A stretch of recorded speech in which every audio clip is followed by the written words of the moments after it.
পানির প্রশ্নে ভারতের আগ্রাসী নীতির কারণে দীর্ঘদিন ধরে তিস্তা পাড়ের বাসিন্দারা আন্দোলন চালিয়ে আসছেন তিস্তা মহাপরিকল্পনা বাস্তবায়নের। পানি উন্নয়ন বোর্ড ও পাওয়ার চায়নার যৌথ সমীক্ষা শেষে এই প্রকল্পে বিনিয়োগের আগ্রহ দেখিয়েছে চীন। তিস্তা নদী के संरक्षण एवं प्रबंधन पर बातचीत के लिए शीघ्र ही एक टेक्निकल टीम বাংলাদেশ का दौरा करेगी। তবে একই প্রকল্পে ভারতের কারিগরি দল পাঠানো ও নতুন করে সমীক্ষার প্রস্তাব, বিনিয়োগ এবং একই সাথে পশ্চিমবঙ্গের মুখ্যমন্ত্রী মমতা বন্দ্যোপাধ্যায়ের সরাসরি বিরোধিতা নিয়ে উঠেছে নানা প্রশ্ন। কেন্দ্রীয় সরকার বাংলার জল বিক্রি করে দিচ্ছে, তিস্তায় 14টা হাইডেল পাওয়ার হচ্ছে, তখন চোখে দেখেনি।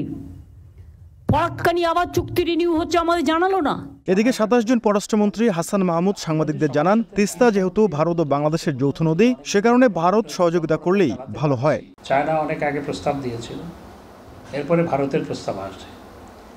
তিস্তা যেহেতু দুই দেশের যৌথ নদী, ভারত এবং বাংলাদেশের, সেই ক্ষেত্রে আমরা মনে করি এটি যদি ভারত আমাদেরকে প্রয়োজন অনুযায়ী সহায়তা করে তাহলে সেটি ভালো। ওয়ালটন ফ্রিজ কিনে অনেকের মতো আপনিও হয়ে যেতে পারেন মিলেনিয়াল, সেরা পণ্যের সেরা অফার।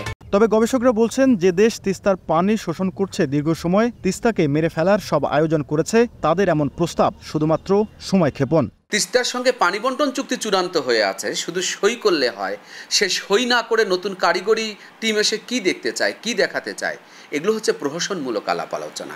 আর অধিকার কর্মীদের সোজা কথা, তিস্তা নিয়ে ভারত চীনের রাজনীতি দেখতে চায় না তিস্তা পাড়ের মানুষ। প্রয়োজনে তিস্তা কর্তৃপক্ষ গঠন করে মহাপরিকল্পনা বাস্তবায়ন করতে হবে।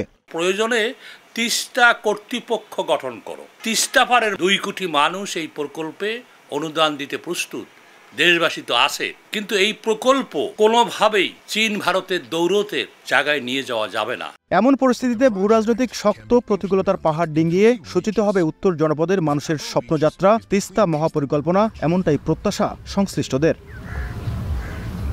নাজমুল ইসলাম নিশাত, সময় সংবাদ, রংপুর।